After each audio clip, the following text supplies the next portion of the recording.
Welcome back, everybody. Thank you for returning or appearing first time. I'm going to do one of me kind of book analyses. It's not a review.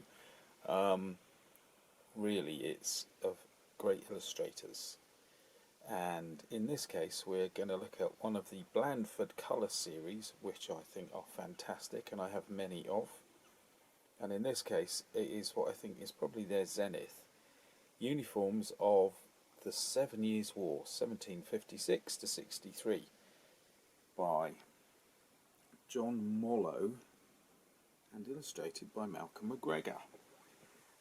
And the funny thing is, Blandford Colour Series is part of the Blandford Press, which had its base in Dorset, where I used to go on holiday and used to drive past their, I dare say, offices and print rooms, and used to be fascinated how these masterpieces could come out of what looked like ex-Second World War stuff. Anyway, here it is, the beginning. I think these books in general, the whole series, was phenomenal. There is tons of information, absolutely unbelievable levels of information in them.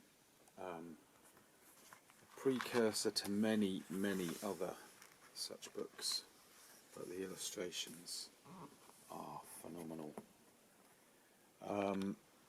This, what have we got? Rossbach Prussian Cavalry. This is just the start, shall we say, because it escalates.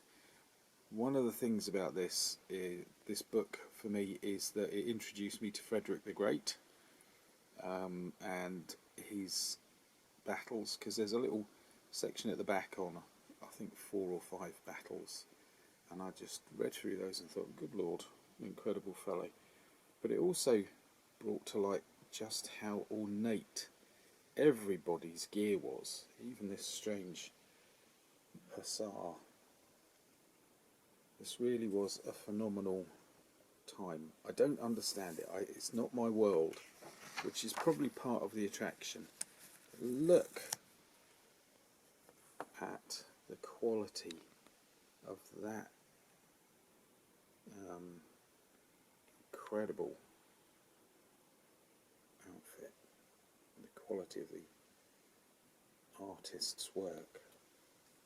I think this one just blew me away as a kid, where I just thought, what on earth is going on? I'd love to have a coat like his. And also, really, they haven't got the space to display the flags, but there's enough information there that you could probably reconstruct it, which I thought was quite clever. And really, it's giving us a little bit of, gives us depth, I suppose, depth of character, that there are all these different folk. I mean, there's several drummers and trumpeters and so on, but you also get these rather pompous officers, and I struggle, when I read books about this period, I struggle to grasp how absolutely stupid some of these people were. But when you visually see them, you get the fact that they are so removed from reality, whereas these guys are a little bit more aware, aren't they? Just an officer there and a trumpeter and a private. I think this might be one of the first times that I realised visuals are important. It's not just pages of words, but that when you see these folks, you start to understand how they might operate a little. How cumbersome some of this stuff was. People talk about suits of armour, but this stuff is neither convenient nor comfortable. One of the other things this guy catches is things like the pipe smokers. Absolutely brilliant. The casual nature of these people, a little bit of their, certainly in his case, cockiness,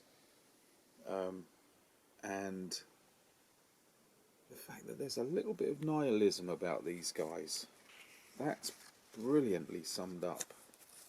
He also managed to capture the exotic. Now there isn't a great deal of exotic in you know, these wars in the 1700s. It doesn't spill over into Turkey, that kind of thing. You do get some interesting characters come through. Again, we have the things like the command character with a small banner, and some superb horses too. And a final one, again giving me a concept that, or helping me to grasp the concept that things aren't all orderly and organised and uniform. You have these private in the Quebec militia,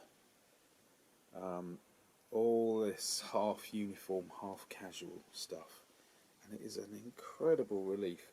North American British light troops, an incredible relief to me as a British person to see that it isn't all that conservative, uniform, straight-laced stuff.